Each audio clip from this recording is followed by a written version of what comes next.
Uwezo unaweza kuwa nao na maarifa lakini ukawa una pesa. Lakini ukishakuwa na uwezo na maarifa ndo njia mbadala ya kuja huko mbele ukapata hizo pesa. Kwa sababu pesa yoyote inatosha. Unaweza kupata hata 10,000 kai inatosha kutokana na lifestyle yako. Mara nyingi nyimbo za hip hop kama Kiswahili kusema kweli naweza kuwa nadanganya watu kama mimi naandikaga. Mara nyingi wanakuandikia naenda studio na record. Yaani mimi na record ni yule mtu ambaye unaandikiwa bro. Mimi ni yule mtu ambaye studio na record na uwezo wa kurekodi nyimbo yote mpaka ikaisha na sijashika kalamu. Yaani beat tu inapigwa nasikiliza na feelings naingia kwenye mood zangu naanza kurekodi.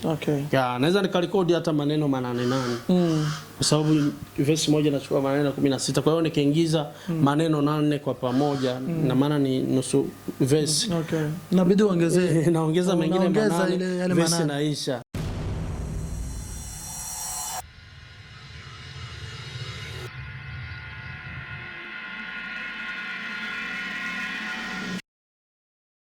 Leo tumesurprise ujanja mwanangu ndani ya mjengo.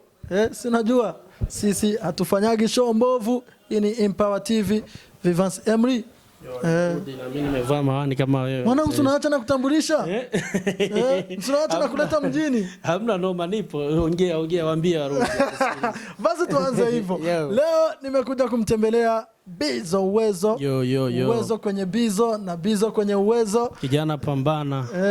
Focus man. Usiniambia mwanangu. Hapo tumemkuta dukani. Miongoni mwa wasanii ambao wameanza sasa kuonyesha kwamba ukiachana na mziki unaweza kufanya kazi nyingine. Kitu ambacho watu walikuja kuelewa wamekawia. Ilikujaje hii idea mwanangu? Idea ilikuwepo kwa sababu pia mziki ni biashara unajua. Nilijaribu kujibrandi kimziki mauzo lakini nikawa ndani na nguvu nazotumia nikasema kwa sababu kiatu ni maisha yangu. Mimi napenda viatu sana. Nakumbuka kuna kipindi hicho nilikuwa mdogo nilikuwa napewa hata hela nikanunua nguo nazinunua viatu zote. Nyumbani wananiambia mbona umenunua viatu sasa? Naambia mimi napenda viatu. Kwa hiyo nimekuwa kwenye mazingira ya nilikuwa nauza sana viatu ambavyo navaaga mimi. Yaani wanangu wakiniona bwana kiatu fulani ulikuwa unavaa jana bei gani? Namuuzia kesho nanunua kingine. Hivyo nikakuwa kwa mazingira kwamba rafiki zangu wengi wakihitaji viatu vikali walikuwa wananitafuta. Kwa hiyo nikasema hii itakuwa fursa, natakiwa iwe fursa. Kesho nijibrandi niwe na pair 10, pair 20, pair 50 niwe nauza. Nikaanza kujikwamua kidogo kidogo mpaka nilipofikia nashukuru Mungu na imani suni mambo yanaweza kaa makubwa zaidi. Hebu nimuombe kwanza nsitishe kidogo aoneshe kwanza viatu venye viko hapa. Maana sana. Kama hizi ni Balenciaga. Kuna ma Air Force rangi zote, aina zote. Na viatu vingi hapa, mizigo ipo mingi. Mwanangu, nimekuacha kidogo. Uone mizigo tutengeneze mic mwana. Tunatengeneza mic hapa. Nafikiri mpenzi mtazamaji umeiona hii. Bro, mimi tumeanzia pale kujishughulisha kwa wasanii wamesema idea ilikuwepo tangu zamani. Baadaye tutakuja kuongelea kazi zako. Kuna EP ambayo umeachia. Nimeanza tuanzie mle kwa sababu inabidi tutoe elimu brother. Inabidi tutoe elimu kwa watu. Ikawaje sasa? Nimeenda tu na unga lakini watu wamesupport. Huwezi kuamini. Mashabiki ambao wanaupenda mziki wangu wengi ndio wateja wangu. Nadili nao sana. Yaani wanakuja bana unahitaji kiatu fulani. Anaweza akaja hata dukani hapa kiatu akakikosa lakini akaniambia mimi inaniuma kuona kiatu naenda kukichukua sehemu nyingine. Au nikuachie hela basi. Kesho nirudi au kesho kutwa naambia hamna noma. Kwa hiyo nimeona kama unaweza ukatengeneza platform nyingine kupitia wewe. Maana kwa ile management iliwahi kutumiliki sitaki kuitaja jina situngeweka kipengele mtatupa mtaji tuanzishe mapema. Niona production. Unaelewa wale wamekuja tufanye biashara ya muziki na mimi nilikuwa nahusika na matangazo kwao ya M-Pesa. Nilikuwa nafanya matangazo ya M-Pesa. Kwa hiyo ni issue ambayo ilikuwa tofauti. Afya issue mkwahi kuizungumzia hata siku moja M-Pesa? Ndio issue ambayo imefanya wananisaini mimi. Nilikuwa nafanya matangazo ya M-Pesa. Kwa hiyo tulivyoachana mkataba ulivyoisha Kama ulipovunja mkataba uliisha sababu ilikuwa mwaka mmoja. Baada ya mkataba kuisha ilibidi sasa nijiongeze kwa sababu mengi nilikuwa nishayaona. Nimeona umuhimu wa mwekezaji kuja kuwekeza upande wa msanii wa Burundi. Ni ngumu sana kupata matunda kwa sababu wenyewe pia walihitaji kuvuna kwangu, lakini pia mimi nilihitaji kuvuna kwao. Lakini tulikuwa kila tukiweka sehemu moja suluhisho inakuwa sio kama tulivyotarajia. Kwa hiyo kabidi kila mtu akasema maisha tu yaende na mziki siwezi kuacha kwa sababu kuna vijana wengi najua wapo nyuma yangu na wa inspire. Kwa hiyo nikisema niache nitakuwa na ndoto za vijana wengi. Nikasema acha nikomae mwenyewe na nashukuru Mungu this time around na uwezo wa kujilipia studio. Na uwezo wa kutengeneza cover mwenyewe na uwezo wa kulipa nyumba. Yaani kile kidogo kinakuja. Hiyo hapo tulikuwa tumeingia kidogo kwenye zile wanasemaga ni vie privée. Sio wanasemaga hivyo. Watu wanasema hivyo. Bro, hivi 50% tunaishi kwa mziki, 50% tunaishi kwa kuuza viatu ama maisha ni yote kwa sababu viatu na mziki ni umo. Yani naweza nikasema ni kitu kimoja. Ni brand. Tuseme mziki na brand duka. Mziki na brand duka pia na brand mziki. Kwa hiyo vyote vinabebana. Okay, tuachane na hiyo. Hiyo ilikuwa kama vile ni introduction hiyo. Bizzo, uwezo kwenye Bizzo. Mwanangu mimi nataka kujua kitu kimoja. Wewe ni mwandishi mzuri sana. Nasubutu kusema hivyo. Asante sana. Nakumbuka awali kidogo nilikwambia mwanangu naenda kufeli. Unapiga sijui miezi 6, miezi 7 hujaachia chochote, alafu ukiachia unakuja tu kama vile unaremba unaenda kuisha wewe. Ukaniambia bro, usijali, mimi nina majibu yako. Na majibu nilikuja nayo. Ipi? Extended play. Mwanangu watu wengi wanaokopa sana kuachia zile maipi, wanakuambia naachia 3 ama 4 ama 6, baadaye pana moja tu ndio inaenda mjini. Hebu niambie kwanza idea ya EP ilitoka wapi? Idea ya EP mimi ni mtu ambaye nilikuwa na lawama sana upande wa mafanzi na watu wengine. Watangazaji ambao mnatusupport kwa sababu sisi hatupo bila nyinyi ndio mnatufanya sisi tuwepo. Kwa hiyo ilifika time napata malalamiko ya huku na kule kwamba sifanyi kazi. Mimi bro, huwezi kuamini ni mara chache siwezi kukaa siku 3 sija rekodi nyimbo. Mimi na rekodi kibao. Kila siku 3 na rekodi. Yaani kila baada ya siku 3 siku 2 mimi na rekodi sana. Yaani katika wasanii ambao wana rekodi sana na rekodi studio tofauti.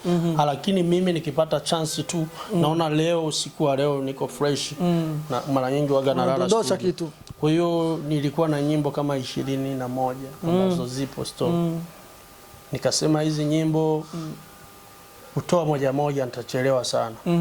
Acha tuchague 3. Nikakaa na watu wangu wa karibu ambao najua kabisa kwenye muziki wana masikio yao. Nikawa nimewaeleza kuhusu idea yangu ya EP. EP ilikuwa ije na nyimbo 5. Lakini tumeona EP tukaangalia maelezo yake tukaona acha tuwape watu nyimbo 3.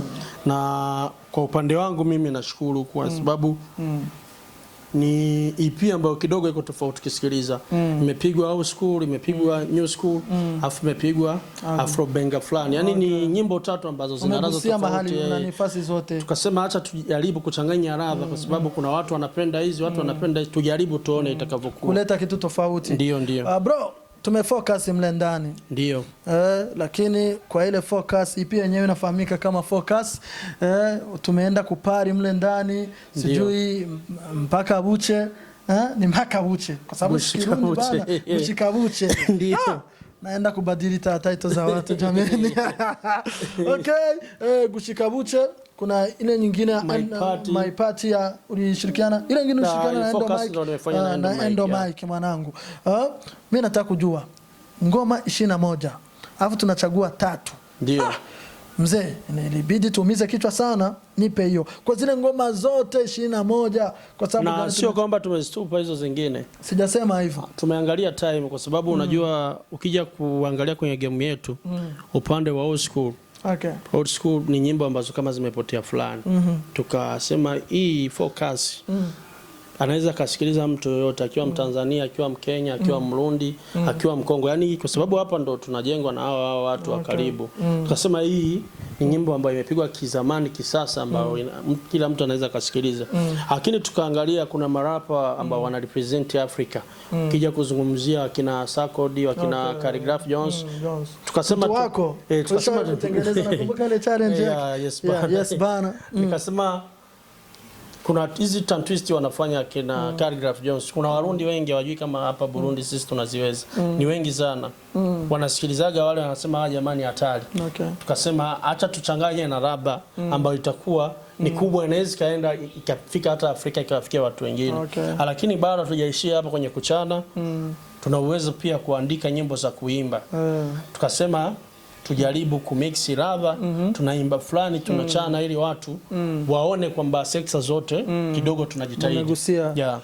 Mwanangu, mimi nataka unipeleke ile siku, yani unifikishe kwa kile kikao chenu, ile siku ya kuzichagua 3 ambazo taanza nazo kwenye focus. Ilikuwa vipi? Hakuna mtu alisema kutokana na masikio yangu ya kusikia mziki mzuri ninavyosikia tuweke hii woka umepingwa, nasema hamna hii. Nani ni wakina nani ambao walikuunga mkono wali support tufanye hizi 3, na ni wakina nani ambao walipinga kabisa wakasema tungeweka hii na hii? Kama sio siri, ni wakina nani ambao walikuwepo kwa hicho kikao?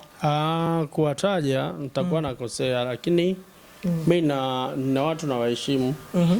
Hata wewe kesho unachukua unaenda. Haujaniita bana. Dili nyingine. Ungeniita ningekuja na hivyo watu. Nilikuwa na watu 5 ambao. Yaani tukawa live pale. Nilikuwa na watu 5 ambao ni mabraza ambao wamehaswa na huu mziki, wanajua pia mziki, ambao wamenifungukia kwamba wanakubali kazi zangu.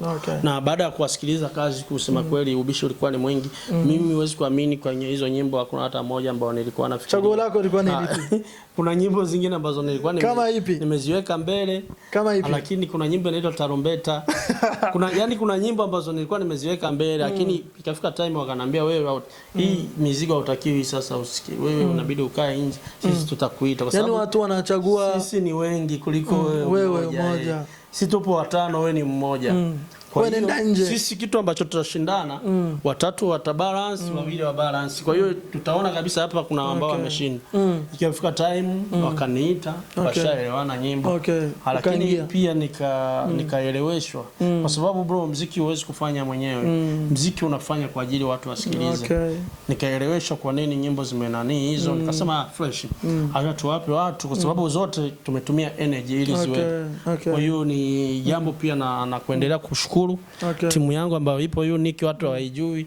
Na imani kama utakuja kuitambulisha baadaye. Iko siku nitaitambulisha kama itakuwa inahitajika sana. Turudi mle kwa EP extended play ambayo anatamba nayo Bizzo Uwezo, inayofahamika kama Focus. Mwanangu, baadaye sijui wewe alikwambia kaa kando kidogo, nenda nje, baadaye wakachagua. Unaonaje matunda? Walichokifanya sahihi swadakta ama vipi?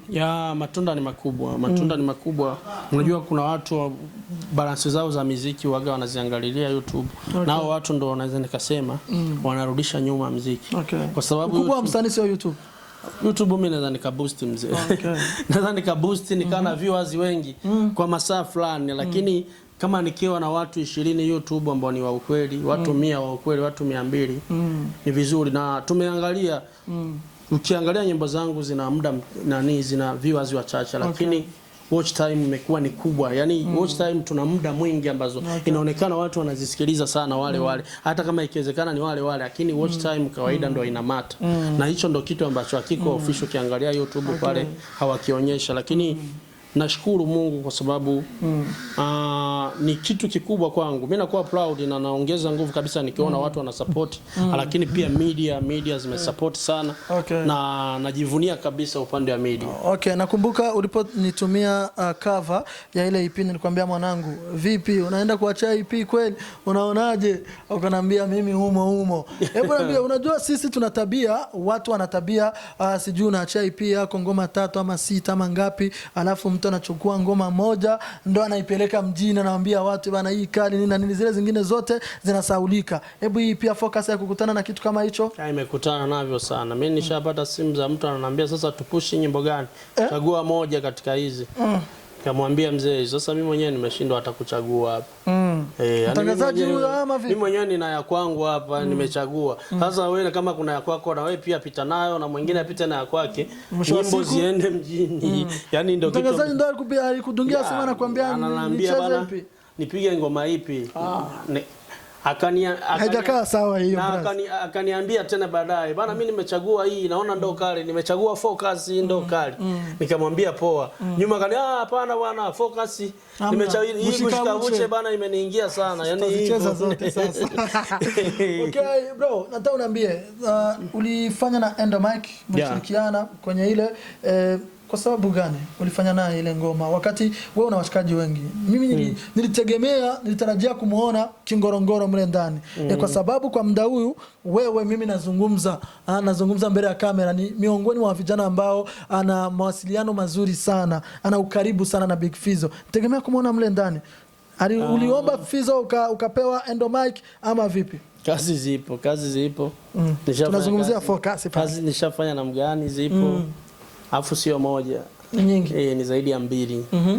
Lakini pia Endomike ni producer ambaye ana mapenzi sana na mziki wa hip hop. Nakumbuka aliwahi kunicheki akaniambia una matatizo gani? Alisikia nyimbo yangu fulani akanambia nyimbo sijaridhika nayo, nyimbo haijatengenezwa vizuri kama nilivyotarajia.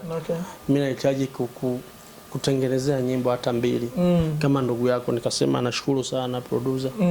Nilipofika studio tukagonga beat lakini nikasema acha ni record. Mimi nikarecord, nimemaliza kurecord na yeye huko akiimba chorus. Nikasema sasa kuna haja ya kumuita mwingine. Mbona hiyo chorus ilikuwa inaimba ndio hivyo. Akasema hamna noma, mimi pia ni msanii pamoja na kwamba ni producer. Tunatamba humo. Nikasema basi tuue. Akameweka chorus.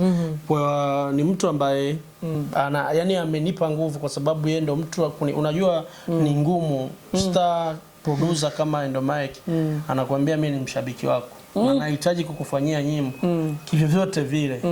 Nimefika Bantu Boy akawa amewasiliana tu na management nzima bana, muda huu mkiniona na msanii fulani hajanilipa hela, mkitaka mumuulize nimetamba naye tu hivyo ni mtu wangu. Kwa hiyo ninashukuru lakini pia tukuishia hapo, tumefanya kazi nyingi. Amenirekodia nyimbo zaidi ya 5 na hivyo ameenda Canada na project zote ameniachia. Kuna kitu ambacho umezungumza nataka kukifahamu kwa undani. Umezungumza kwamba wewe ulikuwa ukinani pale ukiweka verses zako sijui nini na nini, yanaimba chorus kule. Je, alifanya mwenyewe ama vipi? Wewe hangeimba yeye chorus, ungeimba wewe kwa sababu na kuimba najua kama unaweza. Chorus mara nyingi nyimbo za hip hop kama Kiswahili kusema kweli naweza kuwa nadanganya watu kama mimi naandikaga. Mara nyingi wanakuandikia naenda studio na record. Yani mimi na record ni yule mtu ambaye ama unaandikiwa bro.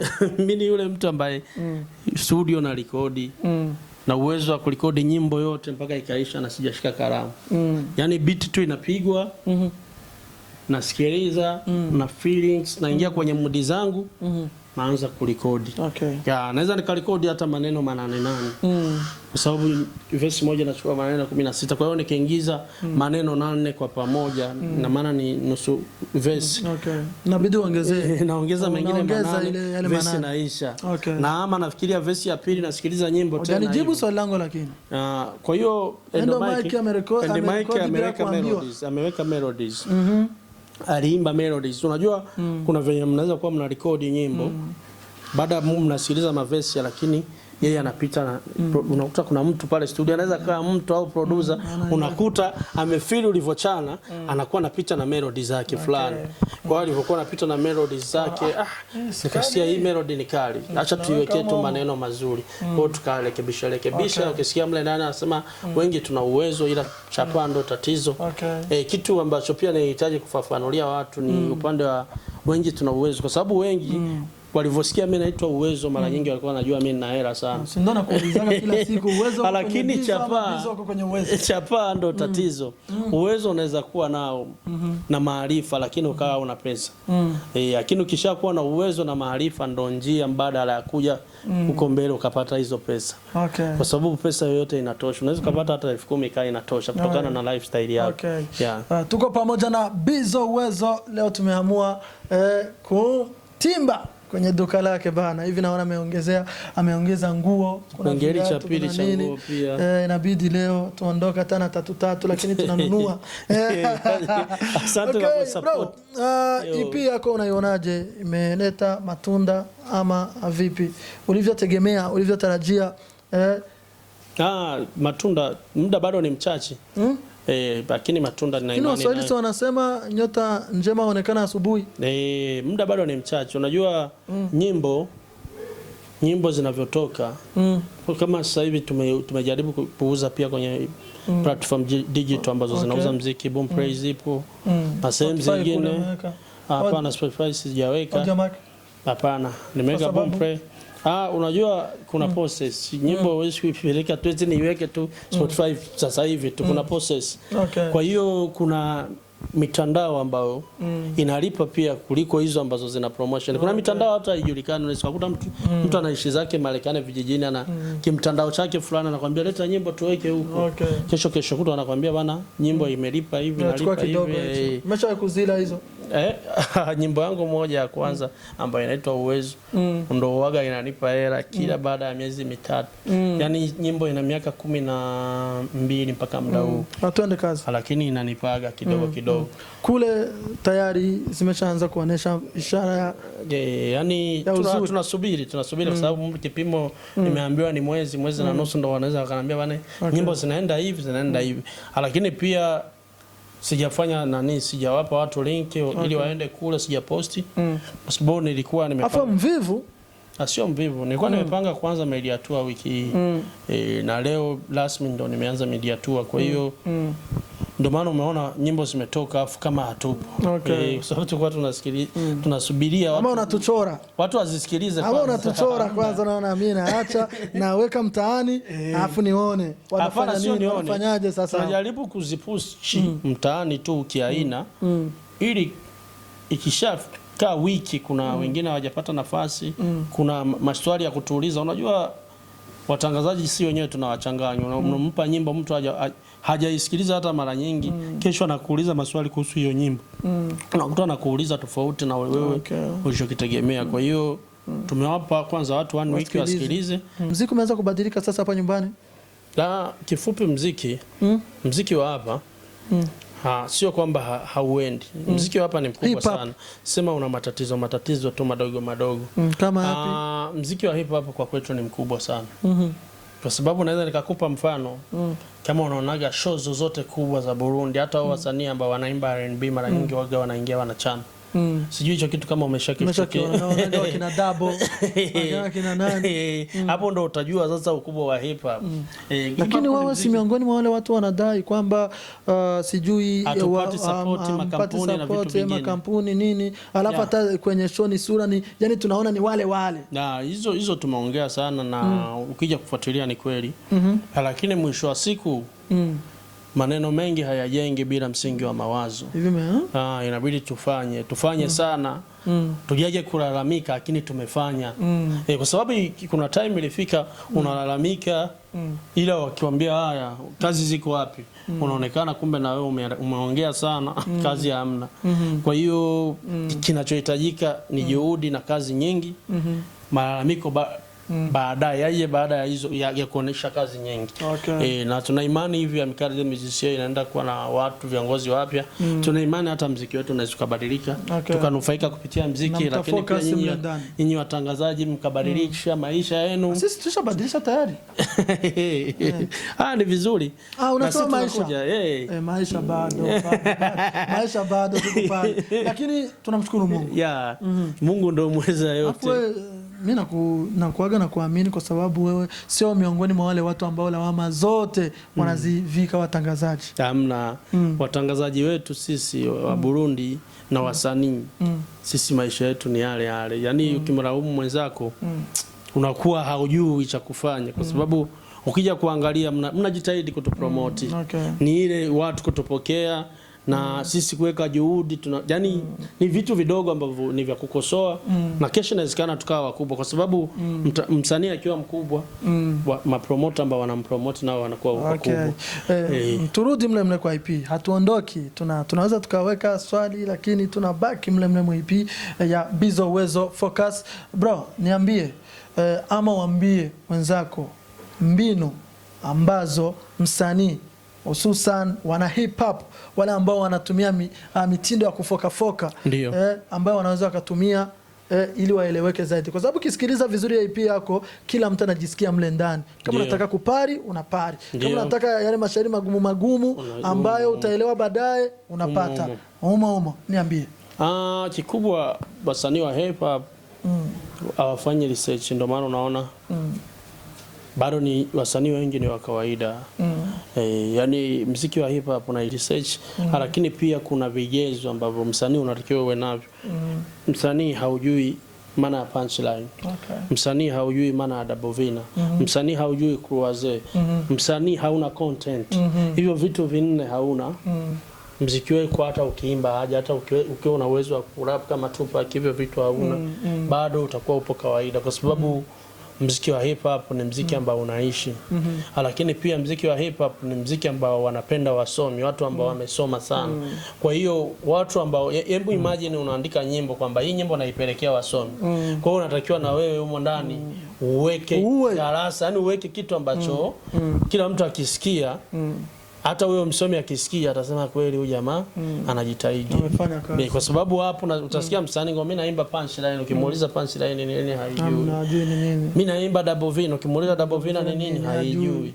Mimi nafanya nini? Kwa sababu hizo vina, hizo punchline ni vitu ambavyo leo msanii wa Marekani akikusikiliza wewe anasikiliza hivyo. Hautamtishia sauti wanazo. Hautamtishia production wanazo. Hauna video kali. Akisema amsikilize Bizzo atasikiliza uandishi tu. Basi akishasikia uandishi ni mzuri anaweza akasema acha ni support. Lakini swala zima la kwamba wewe unataka umkubalishe Marekani, umkubalishe nani, haiwezekani. Ndio maana unaona wasanii ambao wanafanya vizuri hata nje ya nchi wanakuwa ni waandishi wakubwa, lakini pia wanakuwa na melodies tofauti ambayo ni kitu creativity, kwa sababu hata kwetu hapa sisi bado tunakopiana. Bado lakini wengine wanasema kukopi sio vibaya, inabidi tu ukopi kwa akili. Kukopi ni vibaya sana.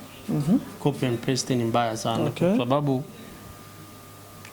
watu hawajui yani creativity ni nini? Ubunifu natakiwa uwasikilize watu wengi. Alafu kisha wasikiliza ndio kuna kitu utatoa kwao. Lakini jitahidi sasa kujitofautisha nao. Unafanyaje sasa? Yaani ukishawasikiliza akina Tupac, akina nani, wakina FitQ, wakina T-Max, wakina Fizzo, wakina nani, wote utawasikiliza. Lakini useme mimi sasa hapa nakujaje kama mimi ili kesho utengeneze brand yako. Kwa sababu bro, kuna wasanii hapa wanachana sana lakini unakutana na brand. Kwa nini kuna msanii wa hapa tu anaweza kuwa hata ni wa zamani, ukisikia jina lake kuna kitu nasikia kabisa huyu jamani hatari, huyu jamani hatari. Lakini kuna msanii unaweza kusikia amechukua hata award lakini bado unamuona mbona yupo kawaida tu. Yani kuna ile brand, sisi hatuheshimu sana brand. Brand ni kitu kikubwa hasa kwa wasanii wa hip hop. Brand ni kitu kikubwa sana. Msanii wa hip hop unaweza usikifanye hit song lakini ukawa na show ukazungumziwa anytime na watu wakakukubali na watu wakabadilika kupitia wewe. Hiyo inakuwa inatosha. Mzee wa kutoa elimu. Siku moja mimi nitakuomba urekodi ngoma ya kuwafundisha watu na kuwaonesha umuhimu wa mwalimu. Ndio. Hapa tayari ipo tu hiyo. Acha kuvujisha jibu. Mimi sijavujisha. Mimi nimekwambia sijavujisha. Sijasikia ngoma zako. Bro, ulionekana sana ukiwa na Kingorongoro. Fasi nyingi, sijui nakumbuka kwenye tuzo za platform tulikuona. Kuna mtu mlizungumza, mimi nilikuwa mbali kumwambia mimi na project nyingi na huyu jamaa. Mimi nimetegemea kumuona kwa kwenye project za ama kwenye EP. Ilikuwaje hiyo? Kingorongoro ni brother, Kingorongoro ni ndugu sana. Kwa sababu nakumbuka kipindi tuko wadogo, watu tunaishi Bubanza Kinama, barabara 19. Mimi nilikuwa naishi Lupangoro, yeye anaishi hapa. Kumbe unaona humo sio kama sisi wa kuyakue. Hamna. Mimi natokea Lilale, from Lilale. Mimi familia nzima imetokea Lilale. Bongo anakuambia wewe ni Mkuja. Wakuja. Niambie. Familia nzima imetokea Lilale, lakini nimezaliwa hapa mjini, nimekulia hapa, lakini kwetu bado ni Lilale tu. Okay. Lakini sasa ni mtu ambaye nimekuwa naye. Mimi nikienda kwao na Kingorongoro, hata kama hayupo, dada zake, mama yake wananiita jina langu tu la siku zote la kawaida. Wananiita Bizzo. Bizzo karibu. Wanajua siji kumwangalia. Unakuja nyumbani. Nakuja kama nyumbani kwetu. Kuiona familia. Yani yeye pia akija nyumbani ni hivyo wanamuita Mr. Kwa sababu gani sasa hujamweka ndugu yako? Kazi zinakuja, nimefanya naye kazi nyingi. Lakini pia tuna project ya kuleta mabadiliko kwenye hip hop nikiwa na yeye. Kwa sababu ni mtu ambaye naongea naye na tunajaribu kuangalia tunafeli wapi na inatakiwa tubadilishe nini. Kwa hiyo na imani project zinakuja. Hivi haoni kama unaonekana kama ndio kamshawishi atoke kule kwenye lebo yake ya MI? Hapana. Unamwambia mimi nilitoka kule kwangu, hivi niko vizuri na wewe toka, ondoka. Ndio nikuonyesha hapa. Hapana bwana. Yani yeye na management yake mimi sikuwahi kuhusika. Yani issue za wasanii, issue za wasanii na management zao waga siingilii. Kwa sababu najua mtu akikubali kumanejiwa anakuwa na mkataba, ni vitu ambavyo vinakuwa ni personal. Huwezi kuviingilia kwa sababu mpaka mtu ana sign ina maana kuna kitu amekiona, kuna step ameiona. Mimi napenda sana kulalamikia mikataba, lakini mkataba wa Kingorongoro sijawahi kulalamikia kwa sababu sikuwahi kufahamu.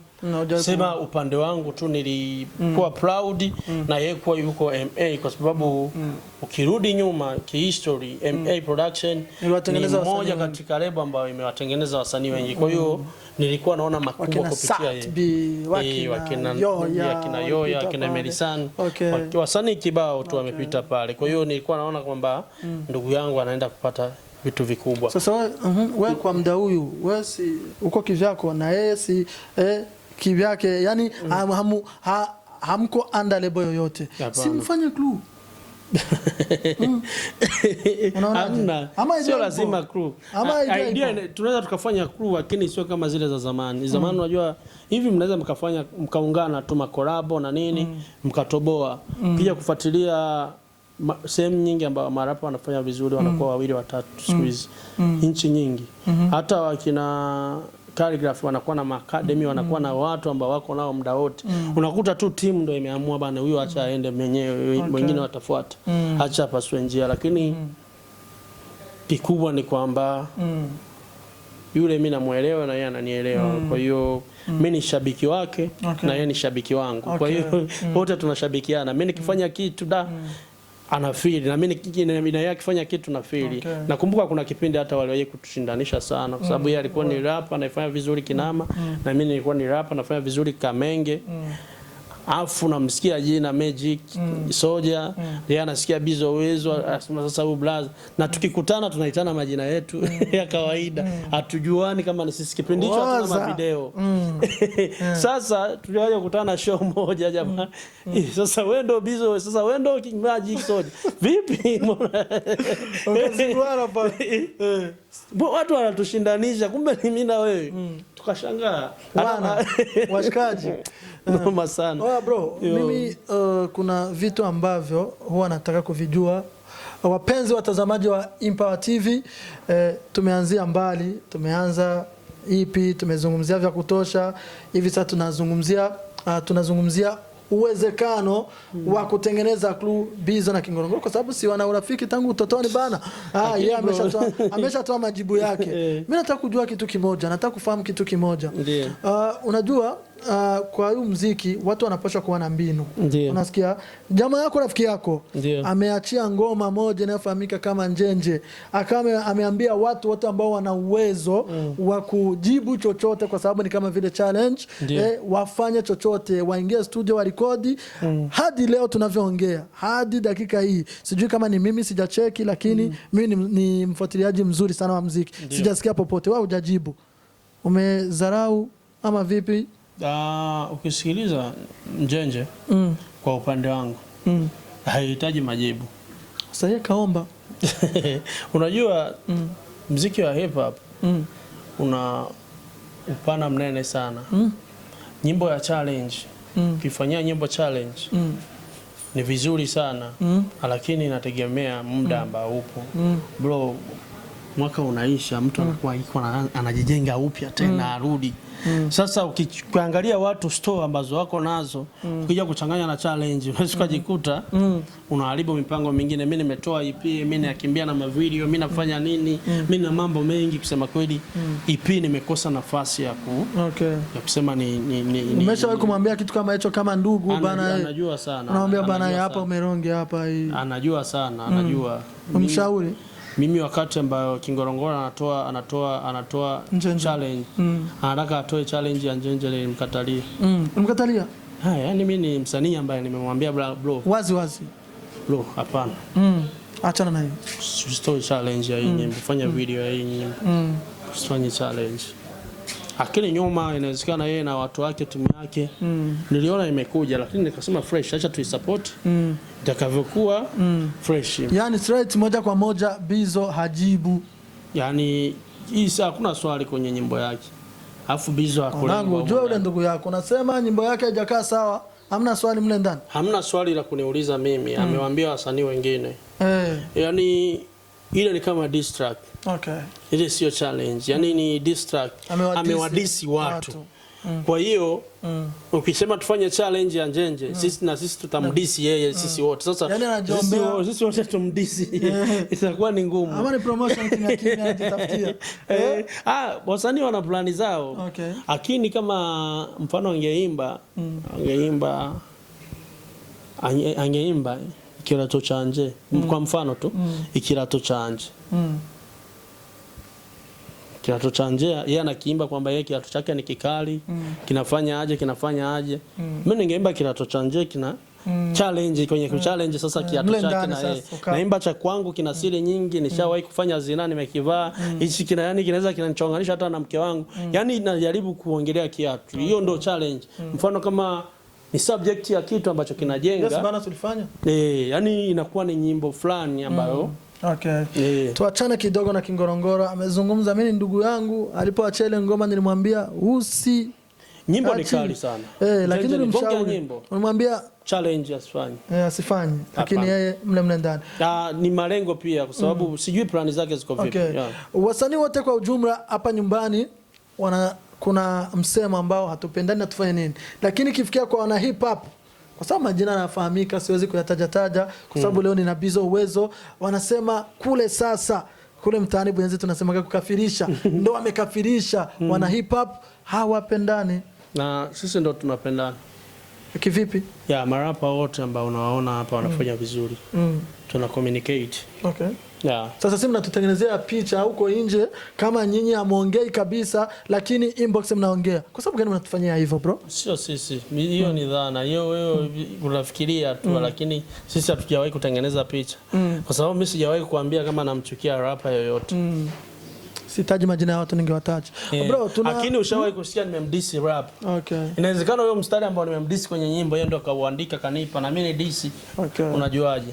Lakini mziki ni kama maisha tu. Kuna changamoto, yani kuna vitu ambavyo tutakutana navyo na tunaishi navyo hivyo hivyo. Alafu mafanzi wana bifu yao pia. Kwa sababu kuna fans anamkubali Bface. Kuna fans anamkubali Kingorongoro, kuna fans anamkubali Fabilove. Sasa wa Fabilove huwezi kumwambia Bface ni mkali akukubalie. Wa Kingorongoro pia hivyo hivyo. Yani unakuta matatizo ya mafanzi sasa ndo wanafikiria na wasanii wako nayo. Kumbe wasanii hata mistari hiyo mafanzi wanasikiliza wanaandikia nayo. Ni hivyo wapenzi watazamaji wa Empower TV, tunaenda kufika tamati, lakini siwezi kuondoka hapa kumuuliza kwa sababu yeye ni mtu ambaye huaga na safiri East Africa shaka imaliza kwa kile kitabu chetu shaka gonga pote nataka kujua watu wategemee nini, watarajie kuzisikiliza zile ngoma. Tunarudi sasa kwa kumalizia za extended play kwenye nchi jirani. Mimi najitahidi kwa siwezi kufanya nyimbo nikose kuipush kwa watu waisikilize. Tanzania, Kenya, wapi, watu wakisikiliza inatosha tu. Okay. Kwa sababu itatokea siku mtoto wangu au dada yangu anaweza kaenda kule au wewe presenter mrudi. Una mke wewe? Mimi na mke. Unasemaje? Safi. Sasa bora unasema nina mke, nimeoa mimi. Au umekubali kama una mke? Sasa wewe nimekukubalia kwanza wewe. Kwa sababu wewe umeuliza swali, unataka nikupe jibu ambalo unataka. Mimi ningeuliza najua. Na hapo ni kama unanibaka sasa kwa sababu unanilazimisha jibu. Mimi sitakubali. Unanilazimisha jibu. Mimi ukiniambia nina mke unakosea. Lakini ukiniambia nina mchumba. Tumeshamalizana huko mjomba. Nina mchumba sawa kwa sababu unao lini? Nipo kwenye mahusiano. Tutasahau sasa mada hapo. Suni tunaoa. Unajua tuna mpango wa kuanzisha kipindi cha mapenzi lakini si mimi nitafanya. Kipi unaomba watangazaji, kipi unaomba wa fans, mimi huwa nawaitaga wa boss, kipi unaomba wasanii wenzako? Cha kwanza wasanii ni ushirikiano tu. Na tukiwa na ushirikiano tutapenetrate. Hakuna kitu ambacho kitashindikana. Tukiwa kama wasanii tutashirikiana. Lakini pia watangazaji mtushukulie kama matunda yenu ambao mmelima. Kwa sababu sisi inawezekana majibu msiyapati kwa muda huu lakini kesho mkawa na majibu sahihi. Huwezi kuamini, mimi naamini sana Landry Mugisha iko proud kuwa Sat Billion artist ambaye anafanya vizuri kwa sababu yeye ndo amemblend sana, ameweka nguvu kwake. Lakini pia watangazaji wa kipindi anakumbuka. Inawezekana nakumbuka. Unajua watu kwa sababu tuko tunaenda kumalizia lakini ningeomba kidogo niweke kidogo hapo yani shereheshe. Unajua watangazaji wao wanasema baadhi lakini unajua msanii unaweza kumsaidia bado ni anda ama ni upcoming, baadaye akishafikia level nyingine akishapiga hatua nyingine anakusahau kabisa na salamu huwa hakutolei kabisa. Haujawahi kukutana na hizo malalamiko kama hayo? Hizo zipo lakini kwenye wema tenda wema afu nenda zako inatosha. Usingoji. Unaweza mtu asifadhila sikupi wewe akawapa wanao. Na hiyo ni kubwa pia. Lakini sisi ni watu. Kumbuka kwamba hawa wanawasaidia ni watu. Kwa hiyo mtu ndo kitu cha kwanza chenye makosa lakini pia ndo kitu cha kwanza ambacho kinakumbuka. Kwa hiyo mtu ana vitu vyake ambavyo vipo tu hivyo hivyo yani. Lakini ukimsaidia mtu tegemea jibu lolote. Tulikuwa tumefika inaweza likawa baya au zuri. Tumefikia kwa wafans. Wafans watu support kwa sababu sisi hakuna mziki bila wao kutusikiliza na kutupenda na kuwa proud na sisi kwa sababu sisi ndo wasanii wao. Sisi ndo yani sisi ndo wao, sisi ndo kaka zao, sisi ndo tunakutana nao, sisi ndo tunapiga picha nao. Au wengine ambao wanawapushi sana hawawajui. Yani wajitahidi kupenda sana mziki wao. Lakini pia nawashukuru kwa sababu kuna siku hizi kwa Warundi wengi wanapenda kazi za nyumbani. Yani ukimwekea hata nyimbo mbili za nje anakuuliza sasa vipi kaka? Tumehama au tuko Burundi? Yani hicho ni kitu ambacho mimi najivunia kwamba mafanzi sasa hivi wako vizuri na washukuru sana.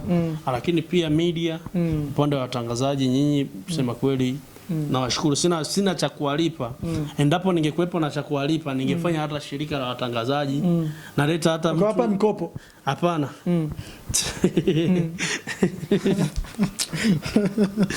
Cheka nini sasa? Hamna, kuna elimu zipo nyingi. Unajua mfano kama hivi watangazaji wengi hivi kuna kitu kinaitwa mirabasi sijui umekisikia Tanzania. Hicho kitu kuna jamaa mmoja wa gospel akawapiga chini Alikiba akapata milioni 7 nini. Alikiba ndo wa kwanza pale. Ile miraba ni kitu ambacho watu wamejifunza. Hata wewe vifansi leo unaweza kuanza kujifunza. Muziki wa Burundi utaanza kumlipa msanii aje unapigwa redioni. Ukaanza kutengeneza platform ukasoma mtandaoni. Kesho hicho kitu kikaja kufika wewe ushakimaliza. Una deposit tu dossier yote bana. Hii kitu itafanyika hivi project yangu hivi utakuwa mkubwa sana kwa sababu ile project alianzisha P-Funk Majani ambaye ameacha production miaka 10 nyuma lakini imekubaliwa juzi tu. Watu sasa hivi wanaanza kulipwa hela na waonyesha hesabu ziko vipi na wasanii washalipwa vipi. Kwa sababu wasanii ambao walikuwa wanalipa hela wafanyie promotion, kile kitu hakikuwalipa. Asante sana. Lakini wasanii ambao walikuwa wanatoa nyimbo zinapigwa redioni, hawajui zimepigwa wapi nini, anajitahidi tu contact na watu, wamejikuta ndo wanalipwa. Yaani watangazaji mimi nawakubali sana. Bila nyinyi sisi hakuna. Bro, mimi nashukuru sana kuwa na wewe kwa time yako pia. Tukumbushe tu kidogo EP tuende kuitafuta wapi? EP ipo YouTube. YouTube channel ni Bizzo Uwezo. Lakini pia kuanzia leo kwenye channel zangu zote kuna Instagram, kuna Facebook, kuna Twitter. Tajitahidi posti kushare sehemu ambazo nyimbo zinapatikana pia kwenye platform. Asante sana. Asante na shukuru pia. Bariki pia. Asante sana. Nilikuwa pamoja na Bizzo Uwezo. Hii ni Empower TV, ni Vivance Emery. Tulikuwa tumeongea mengi na kijana, tumepiga story muda wa kutosha. Kijana tumezungumza mengi kuhusu EP yake. Alafu mimi kama mtangazaji siwezi kukutana na msanii kama Bizzo Uwezo tuongelee tu kazi zake. Inabidi tugusie pande zote, engo zote, kwa sababu huyu mziki anaufahamu. Mazee, ninachowaomba endelea angalia, endelea kutizama vipindi vya Empower TV, alafu nendeni mka subscribe. Asanteni sana, Mungu awabariki. Chao chao.